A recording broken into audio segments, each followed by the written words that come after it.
সিরাজগঞ্জে তীব্র আকার ধারণ করেছে যমুনা নদীর ভাঙন।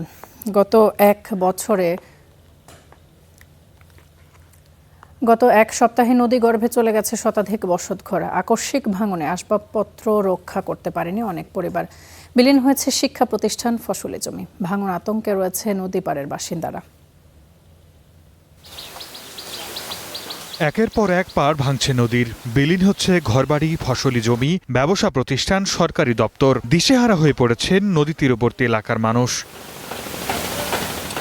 যমুনা নদীর পানি বাড়া কমার সঙ্গে সঙ্গে তীব্র আকার ধারণ করেছে সিরাজগঞ্জের চৌহালি, কাজীপুর সদর ও শাহজাদপুর উপজেলার ভাঙন।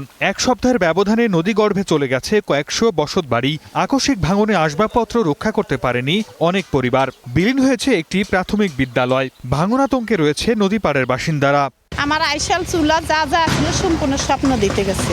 আমার নিজের বাড়িও অনেকখানি ভিতরে ছিল, তারপরে মনে করেন আসতে আসতেই আইসা দেখি যে আমার ঘর বাড়ি মানে বাঙ্গা নদীতে চলে যেতেছে। গতকালের আগের রাত্রে ধূপ করে মনে হঠাৎ করে 20টা বাড়ি মনে করেন যে নদী গর্ভে বিলীন হয়ে গেছে। বিদ্যালয় সংলগ্ন যে কয়েকটি বাড়ি ছিল সেই বাড়িগুলো ক্ষতিগ্রস্ত হয়েছে এবং নদী গর্ভে বিলীন হয়ে গেছে। অধিক ঝুঁকিপূর্ণ এলাকায় জিও ব্যাগ ফেলে ভাঙন রোধের চেষ্টা করা হলেও তাতে ফল হচ্ছে না। ভাঙন কবলিত এলাকা পরিদর্শন করে ক্ষতিগ্রস্তদের সহায়তার আশ্বাস দিয়েছে উপজেলা প্রশাসন।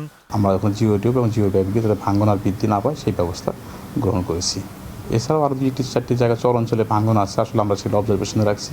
এখন যারা যে পরিবারগুলো ক্ষতিগ্রস্ত, আমরা এখানে স্থানীয় যিনি চেয়ারম্যান রয়েছেন তার তালিকা তৈরি করতে বলেছি। আমরা সরকারিভাবে তাদেরকে পুনর্বাসনের জন্য সহযোগিতা প্রদান করা হবে।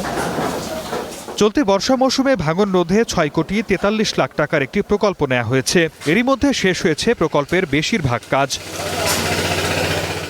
Desk report, star news.